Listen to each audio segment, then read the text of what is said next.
Hello friends, ఎలా ఉన్నారు?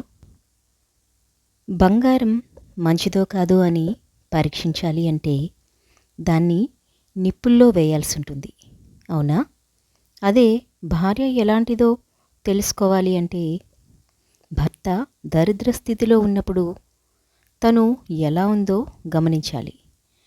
ఐశ్వర్యం ఉన్నప్పుడు అందరూ బాగానే ఉంటారు, కానీ పేదరికం భర్తని చుట్టుముట్టినప్పుడు కూడా భార్య ఇదివరకులాగే ఏమాత్రం గౌరవం కోల్పోకుండా, మీరు ఒత్తిడి తీసుకోకండి, నేనున్నాను, అంతా నేను చూసుకుంటాను, మీరు బాధపడకండి, మీరు వీలైనంత సంపాదించండి, వీలు కాకపోతే ప్రయత్నిస్తూనే ఉండండి, నాకు నమ్మకం ఉంది, మన పరిస్థితులు ఎప్పటికీ ఇలాగే ఉండవని కంగారు పడకండి అని అనగలిగితే ఆ భార్య స్వయంగా లక్ష్మీదేవితో సమానమవుతుంది. ఒక భార్యకి పరీక్ష ఏమిటి అంటే భర్త యొక్క దరిద్రమైన స్థితి. దరిద్రం అనగానే ఏదో అనుకోకండి, భర్త ఉద్యోగం కోల్పోవడం, సంపాదన లేకపోవడం. ఈ స్థితిలో భార్యకే ఇలా జరగవచ్చు. అప్పుడు భర్త కూడా తన భార్యకు ధైర్యంగా అండగా నిలబడాలి. నువ్వు ఎంతని కష్టపడతావు, ఇల్లు ఇంకా ఉద్యోగం రెండూ చూసుకోవడం అంటే ఎంతో శ్రమించాల్సి ఉంటుంది. నువ్వు ఇల్లు చూసుకో, నేను బాధ్యతలు చూసుకుంటాను, నువ్వు కొన్ని రోజులు విశ్రాంతి తీసుకో అని భర్త భార్యని అనగలిగితే ఆ భార్యకి ఎంత ఆనందంగా ఉంటుందో మీరే చెప్పండి. కాబట్టి ఒకరినొకరు దూషించుకోకుండా ఒకరికొకరు అండగా నిలబడగలగాలి. అప్పుడే మీ ఇంట్లో ఐశ్వర్యము నిండుతుంది, అలాగే ప్రశాంతత కూడా నిండుతుంది. ఒకటి మాత్రం బలంగా చెప్పగలం, బంధం నిలబడాలి అంటే ఇద్దరూ తగ్గాలి. ఎవరూ తగ్గకపోయినా ఆ బంధం నిలబడదు. ఎందుకంటే ఇద్దరూ తగ్గినప్పుడే వారి మధ్యలో సమానత్వం ఏర్పడుతుంది. అప్పుడు ఎక్కువ తక్కువ అనే భేదాలు ఉండనే ఉండవు. ఎక్కడైతే సమానత్వం ఉంటుందో అక్కడ సంఘర్షణలు ఉండనే ఉండవు. కేవలం సంతోషం మాత్రమే ఉంటుంది. అర్థమైందా? మానవుల అన్ని సంబంధాలకు ఆధారం అపేక్ష. భర్త ఎలా ఉండాలి అని అడిగితే నా జీవితాన్ని సుఖ సంతోషాలతో నింపేయాలి అంటారు. భార్య ఎలా ఉండాలి అని అడిగితే ఎప్పటికీ నా పట్ల అంకితమై ఉండాలి అంటారు. సంతానం ఎలా ఉండాలి అంటే తమకు సేవ చేయాలి అని, తమ ఆదేశాలను పాటించాలి అని అంటారు. మనుషులు ఎవరిని బాగా ప్రేమిస్తారు అంటే తమ ఆపేక్షలను పూర్తి చేసేవారిని. అయితే ఆపేక్షలకు భంగం కలగడం కూడా మామూలే. ఎందుకంటే ఈ ఆపేక్ష మనుషుల మస్తిష్కంలో జన్మిస్తుంది. ఏ ఇతర వ్యక్తి తమ ఆపేక్షల గురించి తెలుసుకోలేకపోతాడు. పూర్తి చేయాలన్న తపన ఎంత ఉన్నప్పటికీ ఏ మనిషి ఇతరుల ఆపేక్షలను పూర్తి చేయలేకపోతాడు. ఇక్కడ అక్కడి నుండే జన్మిస్తుంది సంఘర్షణ. అన్ని సంబంధాలు సంఘర్షణ రూపంలోకి పరివర్తన చెందుతాయి.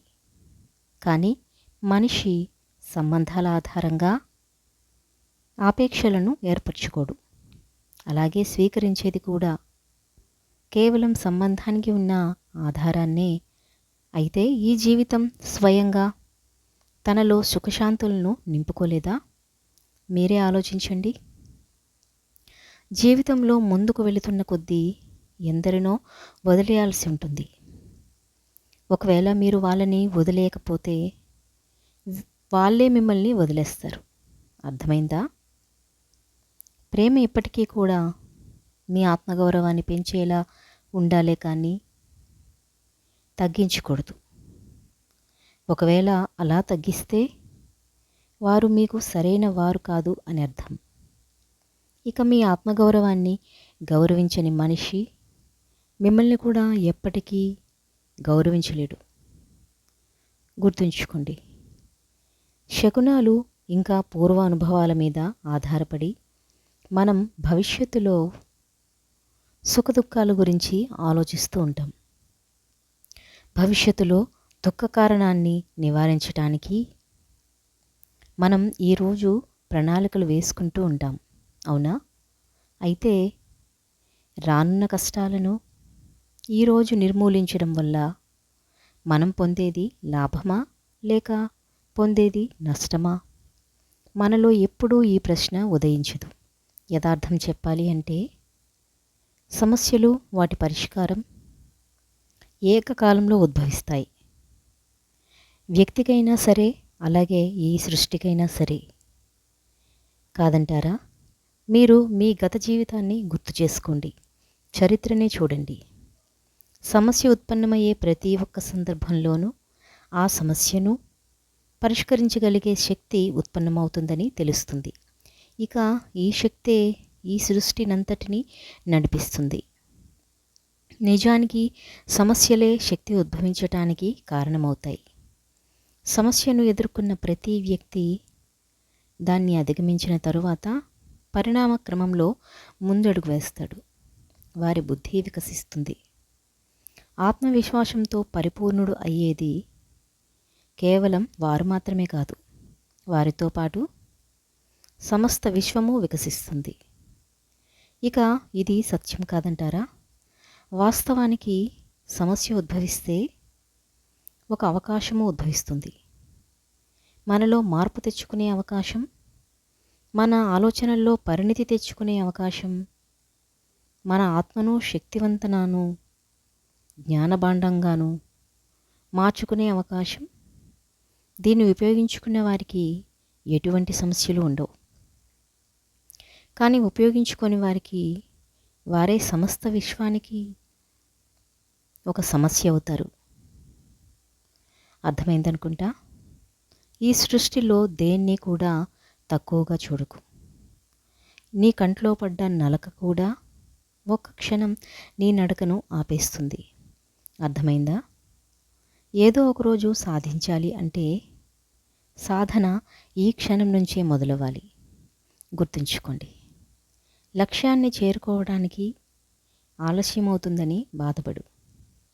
అంతేకాని ఆ లక్ష్యాన్ని చేరుకుంటానో లేదో అని ఎప్పుడూ భయపడకు. పదునైన ఆయుధాలు కూడా చెయ్యలేని గాయాలు తేలికైన మాటలు చేయగలవు. అవునా? ఒకరి ప్రశంసల కోసం ఎప్పుడూ కూడా ఏ పని చేయకు.